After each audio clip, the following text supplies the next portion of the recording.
అశోకుని శాసనాలు భారతదేశ చరిత్రలో మొట్టమొదటి అద్భుత సజీవ చారిత్రక సాక్ష్యాలని చెప్పుకోవచ్చు.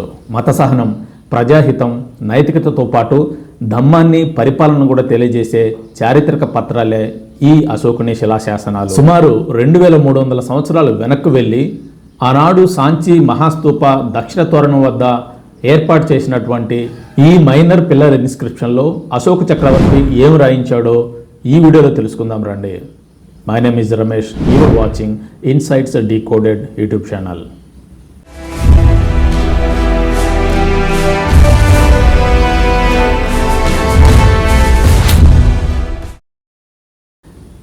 బౌద్ధధమ్మ దక్షిణ పదంలో భాగంగా సాంచి నుంచి అమరావతి వరకు ఎక్స్ప్లోర్ చేయబోయే ప్లేసెస్లో మనం ప్రస్తుతానికి సాంచి ప్రాంతాన్ని ఎక్స్ప్లోర్ చేస్తున్నాం. ఈ వీడియోలో ముఖ్యంగా మనం 3 విషయాలు మాట్లాడుకోబోతున్నాం. మొదటిగా అశోకుడు శిలాశాసనాల రకాలేంటి, స్కిజం ఎడిక్స్ అంటే ఏంటో చూడబోతున్నాం. రెండవదిగా ఈ సాంచి మహాస్తూప దక్షిణ తోరణం వద్ద అశోక్ చక్రవర్తి ఏర్పాటు చేసిన ఈ యొక్క పిల్లర్ ఇన్స్క్రిప్షన్ యొక్క ప్రాధాన్యత ఏంటో తెలుసుకుందాం. ఇక మూడవదిగా అశోకుడు ఆ శాసనాల్లో ఏం రాయించాడో చూద్దాం పదండి. ఈ వీడియోని 3 భాగాలుగా చూడబోతున్నాం. ఎవరికైనా డైరెక్ట్ ఈ యొక్క ఇన్స్క్రిప్షన్ని విశ్లేషించాలనుకునేవారు డిస్క్రిప్షన్లో నేను టైమ్ లైన్ ఇస్తున్నాను. సో ఆ టైమ్ లైన్లో మీరు వెళ్ళి చూడొచ్చు. ఈ వీడియో చూసే ముందు వీక్షకులకు మనవి, మన ఛానల్లో పాలీ భాష మీద 3 వీడియోలు అప్లోడ్ చేశాం. వాటిని తప్పకుండా చూడండి. మొదటి వీడియో పాలీ భాషకు శాస్త్రీయ హోదా, రెండవ వీడియో పాలీ భాష దాని యొక్క ఆవిర్భావం, మూడో వీడియో పాలీ భాషకి తెలుగు భాషకు మధ్యలో ఉన్నటువంటి సంబంధాన్ని గురించి మనం 3 వీడియోలు అప్లోడ్ చేశాం. అశోకుని శిలాశాసనాలన్నీ కూడా మ్యాక్సిమం ప్రాకృత భాషలోనే ఉన్నాయి కాబట్టి మీకు ఒక క్లారిటీ అనేది వస్తుంది. సో తప్పనిసరిగా ఆ వీడియోలను చూడండి. ఇంకా లేట్ చేయకుండా మనం వీడియోలోకి వెళ్ళిపోదాం రండి. అశోకుని శాసనాల్లో సుమారు 48 ప్రాంతాల్లో దొరికిన 39 శాసనాలు మాత్రం చాలా ప్రాధాన్యత సంతరించుకుందని చెప్పొచ్చు. అందులో శాసనాలు మనం 3 రకాలుగా వర్గీకరించవచ్చు. అందులో మొదటిది రాక్ ఇన్స్క్రిప్షన్స్. ఇందులో major rock inscriptions, minor rock inscriptions ఉన్నాయి. ఆ తర్వాత రెండవది పిల్లర్ ఇన్స్క్రిప్షన్స్. ఇందులో మేజర్ పిల్లర్ ఇన్స్క్రిప్షన్స్, తర్వాత మైనర్ పిల్లర్ ఇన్స్క్రిప్షన్స్ కూడా ఉన్నాయి. తర్వాత మూడవది కేవ్ ఇన్స్క్రిప్షన్స్. సో ఇవి గుహ శాసనాలు. మొదటిది రాతి శాసనాలు, రెండవది స్తంభ శాసనాలు, మూడవది గుహ శాసనాలు. సో ఈ సాంచి స్తూపం వద్ద అశోక చక్రవర్తి వ్రాయించిన శాసనం ఈ పిల్లర్ ఇన్స్క్రిప్షన్లో మైనర్ పిల్లర్ ఇన్స్క్రిప్షన్ అని చెప్పొచ్చు. వీటన్నింటి గురించి కూడా చెప్పుకుంటూ పోతే మనకి చాలా పెద్ద వీడియో ఉంటుంది. సో కాబట్టి ఈ మైనర్ పిల్లర్ ఇన్స్క్రిప్షన్లో భాగంగా ఉన్న స్కిజం ఎడిక్స్ అంటే ఏంటో ఈరోజు మనం చూద్దాం. మౌర్య చక్రవర్తి అశోకుడు మత సహనం, అహింస, ప్రజాహితంతో పాటు ధమ్మ ప్రచారం కూడా ఈ శాసనాల ద్వారానే చేశాడు. దేశవ్యాప్తంగా సారనాథ్, అలహాబాద్తో పాటు ఈ సాంచి మహాస్తూపం వద్ద కూడా ఈ స్కిజం ఎడిక్ట్ అనేది. ఇక రెండవదిగా సాంచి దక్షిణ ద్వారం వద్ద ఉన్న ఈ మైనర్ పిల్లర్ ఇన్స్క్రిప్షన్ ఏంటో చూద్దాం. సుమారు 42 అడుగులున్న ఈ అశోక స్తంభం ప్రస్తుతానికి 7 లేదా 8 అడుగుల ఎత్తుకు పరిమితమై మిగతా అంతా ధ్వంసం అయిపోయి ఉంది.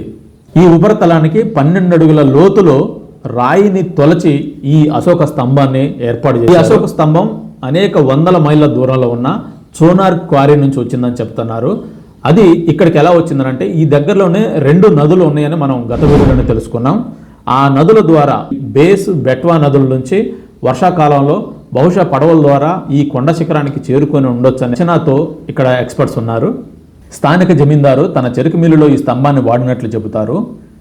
ఈ శాసనం చాలా వరకు దెబ్బతిన్నప్పటికీ సారనాథ్, కోశాంబిలో దొరికినటువంటి శాసనాలతో సమాన స్థాయిలో ఉందని చెప్పొచ్చు.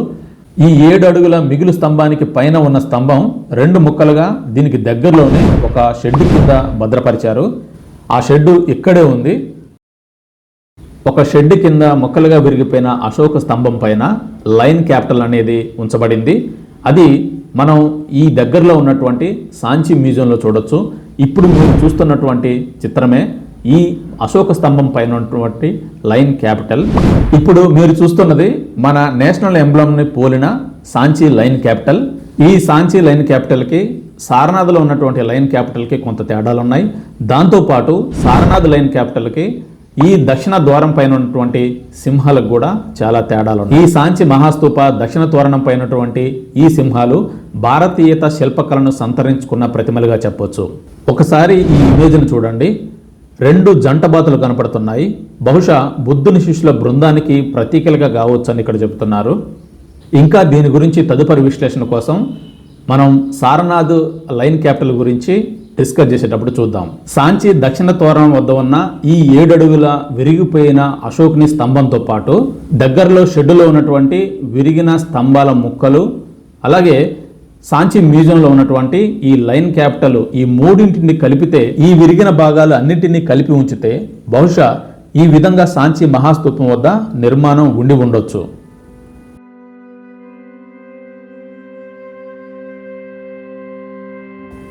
ఇక మూడవదిగా ఈ స్తంభంపై ఉన్నటువంటి శాసనం ఏంటో చూద్దాం పదండి. మన భావాలని వ్యక్తపరచడం కోసం 2 రకాలుగా మనం కమ్యూనికేషన్ చేస్తామని గత వీడియోలో మనం చెప్పుకున్నాం. మొదటిది మౌఖికంగా, రెండవది లిపి ద్వారా. సుమారు సామాన్య శక పూర్వం 243వ సంవత్సరంలో అశోక చక్రవర్తి వ్రాయించిన ఈ శాసనం ప్రాకృత భాషలో బ్రాహ్మీ లిపిలో వ్రాయబడింది. వాస్తవానికి ఇది దమ్మ లిపి, కానీ ప్రస్తుతానికి మనం బ్రాహ్మీ లిపి అని పిలుస్తున్నాం. సో ఈ బ్రాహ్మీ లిపి ఎప్పటి నుంచి పిలుస్తున్నాం, దానికి ఉన్నటువంటి ఆధారం ఏంటి, అలాగే దమ్మా లిపి అని ఎందుకు దీన్ని పిలిచారు, దానికి ఉన్నటువంటి ఆధారం ఏంటో మనం తర్వాత తదుపరి వీడియోలో ఎప్పుడన్నా చూద్దాం. ఈ బ్రాహ్మీ లిపి నేర్చుకోవడానికి నేను ఆన్లైన్లో కొన్ని బుక్స్ ఆర్డర్ పెట్టాను, కొంతవరకు నేర్చుకోగలిగాను. భవిష్యత్తులో అశోకుడి శాసనాలు పూర్తిగా వివరించే సమయానికి పూర్తి బ్రాహ్మీ లిపితో పాటు పూర్తి ప్రాకృత భాషను కూడా ఈ వీడియోకి సంబంధించిన సమాచారాన్ని 2 సోర్సెస్ ద్వారా నేను సేకరించాను. మొదటిది జాన్ మార్షల్ రాసిన ఏ గైడ్ టు సాంచి అనే బుక్, రెండవదిగా లేబర్ మిత్రా వారు సమకూర్చిన archaeological survey of India report. ఇక్కడ చూడండి, ఈ శాసనం మొత్తం 8 లైన్లతో ఉంది. ఇది first line, second, third, fourth, fifth, sixth, 7th and 8th. ఈ స్తంభం ధ్వంసం అయిపోయిన కారణంగా ఈ మొదటి లైన్లో ఉన్నటువంటి అక్షరాలు కనిపించట్లేదు. ఇలాంటి శాసనాలు 2-3 ఉన్నాయి కాబట్టి వాటి నుంచి కూడా సమాచారం సేకరించి ఎపిగ్రఫీ ఎక్స్పర్ట్స్ ఒక కంక్లూజన్కి వచ్చారనమాట. ఇక సెకండ్ లైన్ నుంచి శాసనం మొత్తం ఈ విధంగా మనకు కనపడుతుంది.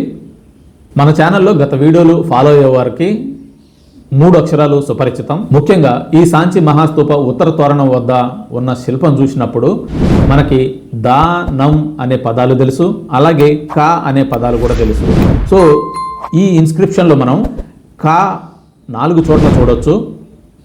1 ఇక్కడ, ఇక్కడ, ఇక్కడ, ఇక్కడ. దా అనే అక్షరం 2 చోట్ల చూడొచ్చు. ఇక్కడ చూడండి దా, ఇది కూడా దా. నా అనే పదం 7 చోట్ల మనకి కనపడుతుంది. ఇప్పుడు లైన్ బై లైన్ చూద్దాం. ఈ శాసనాన్ని వాక్య నిర్మాణాన్ని బట్టి ABCDEగా విడగొట్టారు. మీరు గూగుల్లోకి వెళ్ళి సాంచి పిల్లర్ ఇన్స్క్రిప్షన్ అని టైప్ చేయండి, మీకు ఒక ఇమేజ్ వస్తుంది. అవసరమైతే మీరు క్రాస్ చెక్ కూడా చేసుకోవచ్చు. ఇక్కడున్న అక్షరాలు మనకి స్పష్టంగా కనబడట్లేదు, బట్ ఇక్కడ ప్లస్ గుర్తు ఒకటి ఉంది అని చెప్పాను నేను. సో ఇదే కా.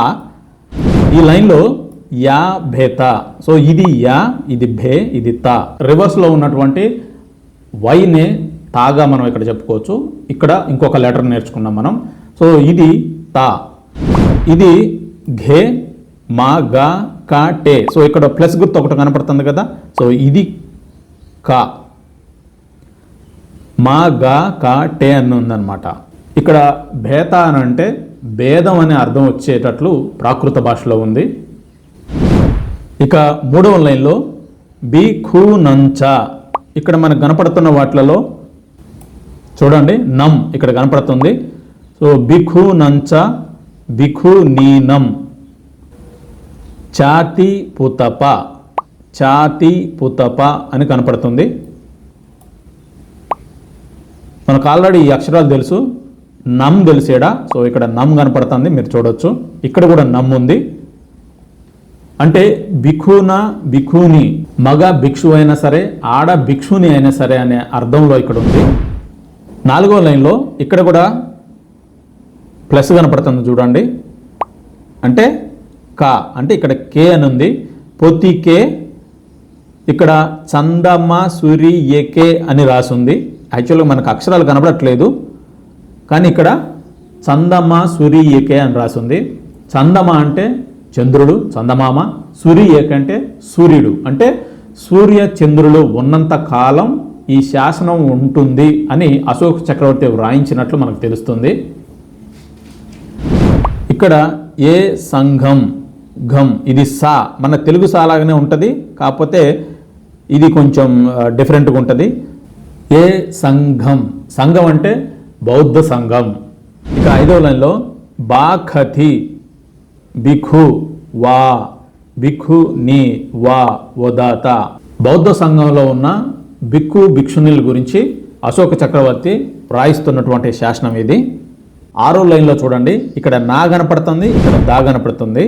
సో ని దుసాని సనంధాప ఇతు అనావా అని ఇక్కడ రాశారనమాట. ఇక్కడ నమ్ కూడా కనపడుతుంది స్పష్టంగా మీరు చూడొచ్చు.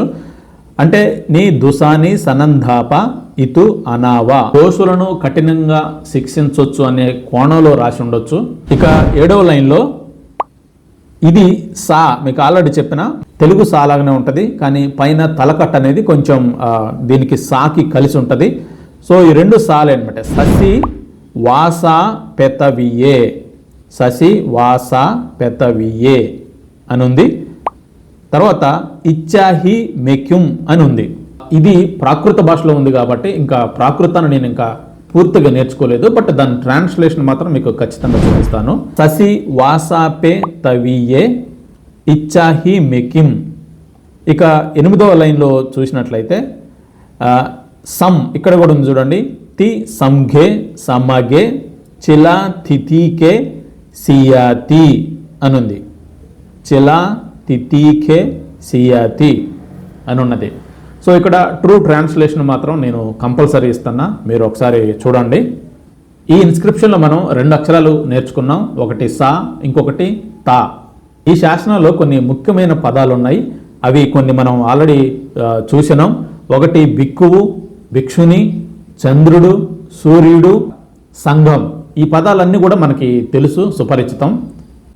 ఇప్పుడు లైన్ బై లైన్ చూద్దాం. భిక్కు మరియు భిక్కుని ఇద్దరికీ ఒక శాసనం వివరించబడింది. నా కుమారులు మరియు నా కుమారుడు కుమారుళ్ళు రాజ్యం చేసేంత వరకు, అలాగే చంద్రుడు మరియు సూర్యుడు ఉన్నంతకాలం సంఘ విభజనకు కారణమయ్యే సన్యాసి లేదా సన్యాసిని తెల్ల వస్త్రాలు ధరించి విడిగా నివసించవలసి వస్తుంది.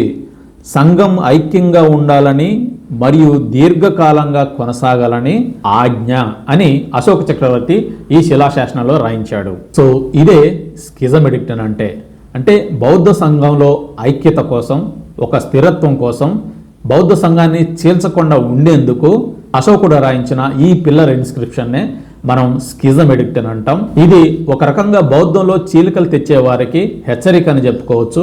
ఒకవేళ చీలిక తెచ్చేవాళ్ళు అప్పటి వరకు పసుపు బట్టలతో ఉన్నటువంటి బౌద్ధ సంఘ సభ్యులు, భిక్కుని, భిక్షునులు కూడా తెల్ల వస్త్రాలు ధరించి సంఘానికి దూరంగా ఉండాలని నిర్ణయించేటువంటి శాసనమే ఈ యొక్క స్కిజం ఎడిక్ట్ అని చెప్పుకోవచ్చు. అంటే అశోక చక్రవర్తి కాలానికే బౌద్ధ సంఘంలో విభజనలు జరగటానికి ఒక బీజం కూడా పడిందని మనకి ఈ శాసనం ద్వారా తెలుస్తుంది. మౌర్య సామ్రాజ్యానంతరం, అశోక చక్రవర్తి అనంతరం బౌద్ధ సంఘం ఎన్ని రకాలుగా విడిపోయింది తదుపరి సందర్భం వచ్చినప్పుడు మనం మాట్లాడుకుందాం. సుమారు 2300 సంవత్సరాల క్రితం అశోక చక్రవర్తి వ్రాయించిన ఈ శాసనాన్ని మనం చదువుతున్నామంటే వీఆర్ వెరీ హ్యాపీ. సో వ్యూవర్స్గా మీకు కూడా ఒక మంచి ఎక్స్పీరియన్స్ వచ్చిందని నేను అనుకుంటున్నాను. సో ఈ వీడియో నచ్చినట్లయితే లైక్ చేయండి, షేర్ చేయండి, సబ్స్క్రైబ్ చేయండి. మరో ఇంట్రెస్టింగ్ వీడియోతో పార్ట్ 9లో కలుసుకుందాం. Thank you for watching.